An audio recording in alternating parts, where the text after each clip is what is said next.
All right, let's pay close attention to Chapter 4, labeled Mean Bean, so we can be the top dogs for the trivia question tomorrow.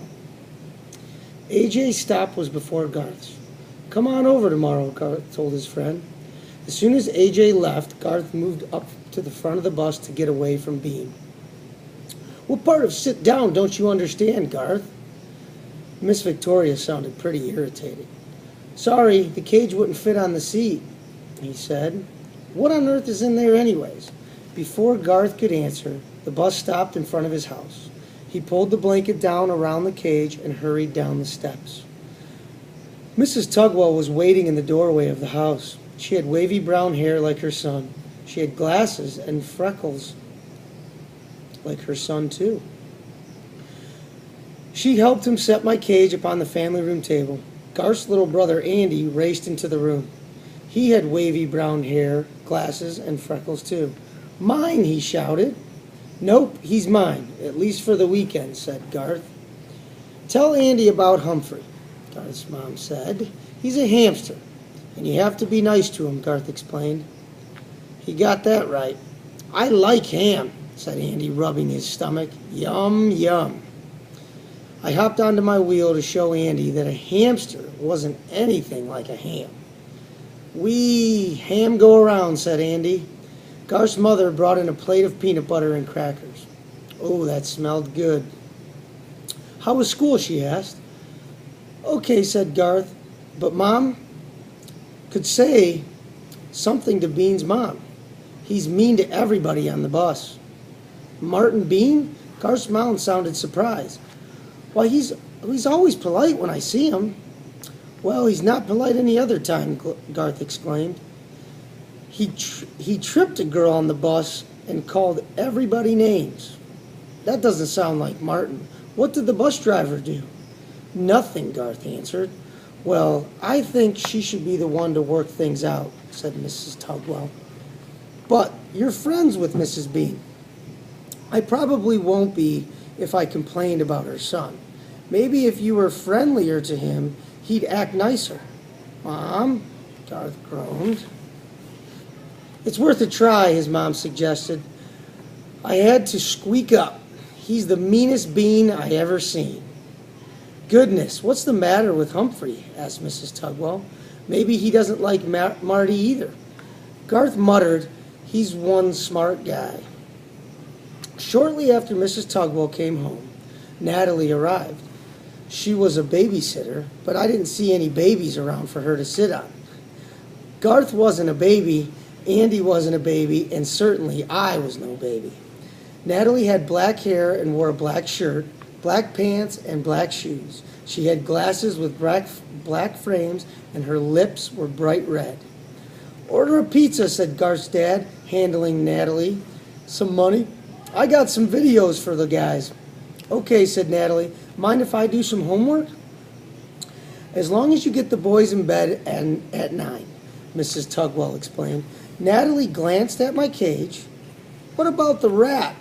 I felt quite discouraged. I had already been called a mouse and a ham that day. "He's a hammer," Andy yelled.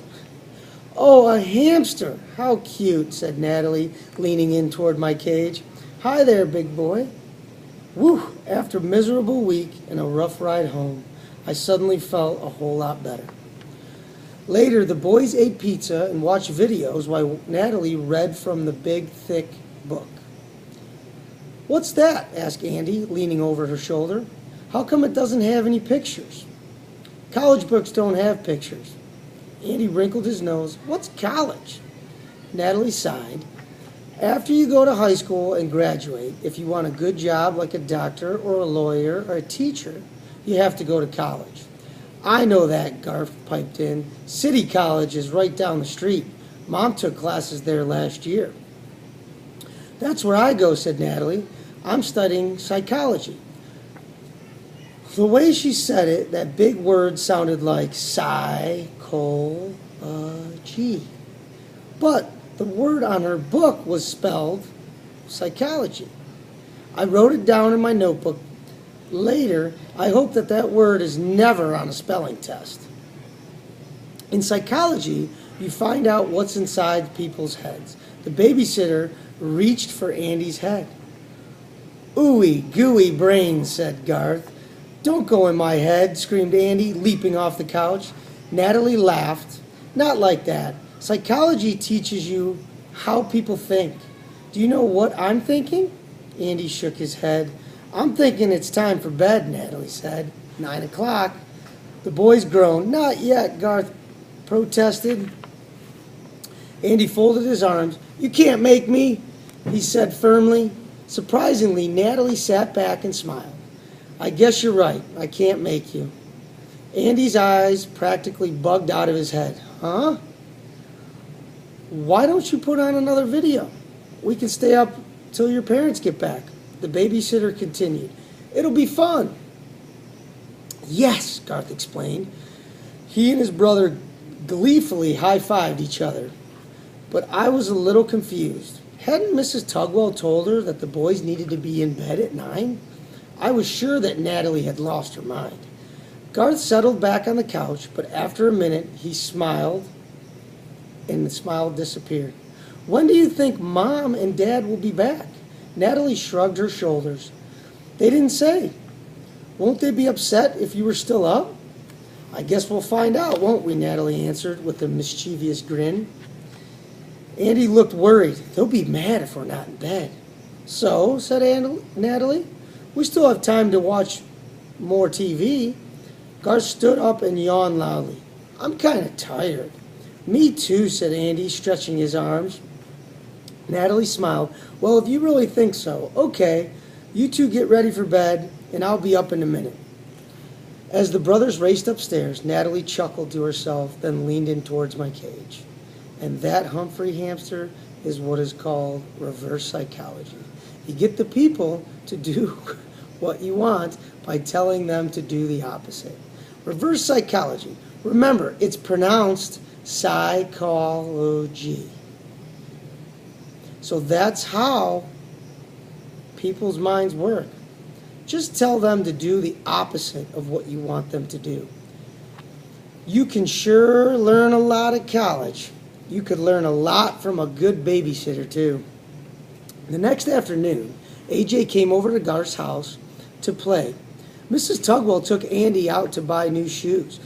Mrs. Tugwell was paying bills in the kitchen. The boys were alone with me and the family. "Humphrey needs some exercise," said AJ. "Let's take him out." "Okay, you can watch him while I clean his cage." AJ gently took me out while Garth put on gloves and began to clean my cage. Both boys chuckled when he got my potty corner. Everyone does, but he did a good job of cleaning it. While he worked, they talked. "Any chance your dad can drive us Monday morning?" asked Garth. AJ shook his head and gently petted me. "He has to leave work real early. How about your dad?" Garth shook his head. "He always talks about how he had to walk to school and how lucky I am to ride a bus." "I know." AJ sighed and set me down on the table. "Watch it," said Garth. He set a row of big, tall books around the edge of the table. "We don't want Humphrey to get away." "Maybe he'll be sick on Monday," Garth suggested. "Are you kidding? He's the healthiest guy at school. Man, if he wasn't so big, I'd give it to him." AJ making a fist. "Me too," Garth agreed. It wasn't hard to figure out that they were talking about big, mean Marty Bean. "I don't know why Miss Victoria always takes his side," Garth said after a while. "He knows how not to get caught."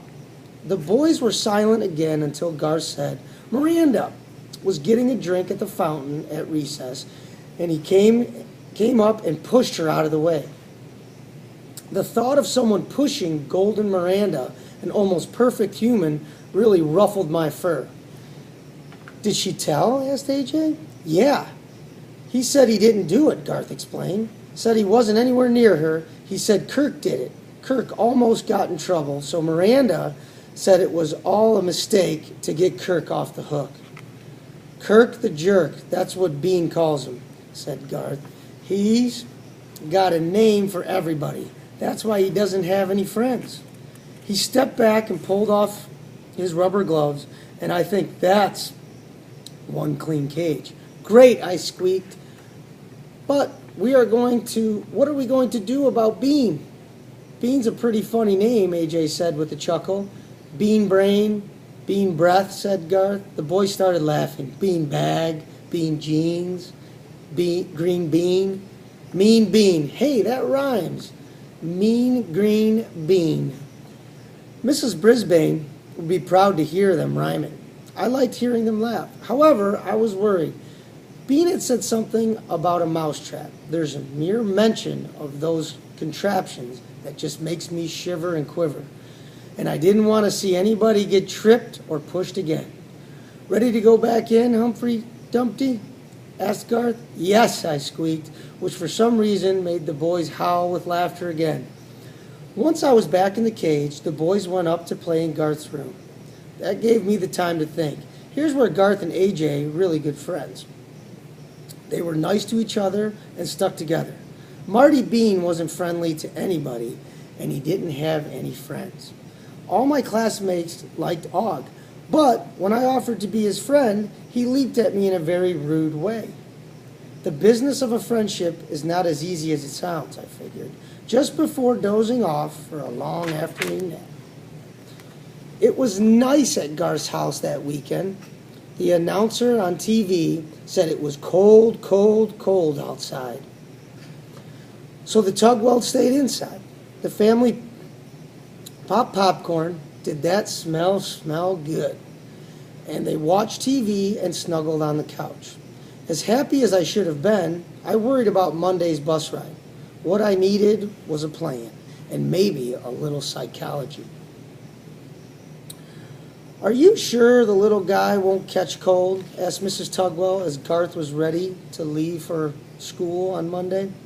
He's got a fur coat, and I'll cover him, Garth assured her. I was plunged into the total darkness as he threw a blanket over the cage. Bye, Ham, shouted Andy. Bye, I squeaked. After all, a ham isn't the worst thing that a person can call you. Soon I heard the squeal of the bus brakes as it stopped in front of Tugwell's house. All aboard, I heard Mrs. Victoria say. Find a seat. This cage is too big. Can't I sit up here? Asked Garth. Do you see any empty seats up there? The bus driver replied. Get moving and keep moving. I was already queasy just thinking about Bean. As Garth walked toward the back of the bus, looking for an empty seat, my cage swayed back and forth like a ship on a rough sea, which didn't help my stomach at all. Once we sat down, the bus started rolling. A block later, it abruptly stopped, and I slid across the floor of my cage. Ouch! All aboard, I heard Mrs. Victoria say. Find a seat, AJ. AJ walked back to our seat. Move over, he told Garth. I have to sit in the aisle. Garth replied, the cage won't fit in that seat. AJ crawled over to Garth so he was close to the window. As he did, he bent down and whispered, told you he'd be here. He's always here. As the bus lurched forward, my cage wobbled enough for the blankets to part so I could see a little. And when I saw was most unpleasant. Marty Bean sitting right next to us. Hey, Garth, is that your face or did somebody throw up on you? I could see the smirk on his face as he leaned in close, mere inches from my cage. Is that a cage, Bugwort, or is it your purse? Bean asked. He hooted his own joke even though it wasn't funny. It may have been cold outside, but I was getting pretty hot. Og might be unfriendly, but this Bean was even worse. I hadn't even thought of Og all weekend. Now it all came back to me, the green skin, the repulsive grin, and the way he had leaped up and scared me. I had taken it from the frog, but I wasn't going to take it from this big bully. This was time to act. I quickly opened the lock that doesn't lock and took a deep breath before leaping onto Martin's bean leg. Stop being mean, Bean, I yelled at the top of my voice. It may have sounded like squeaking to him, but I made my point. Eek, Marty shouted. It's on me, a mouse. He threw his hands up in the air and screamed as I ran in circles on his leg. Help me, somebody help!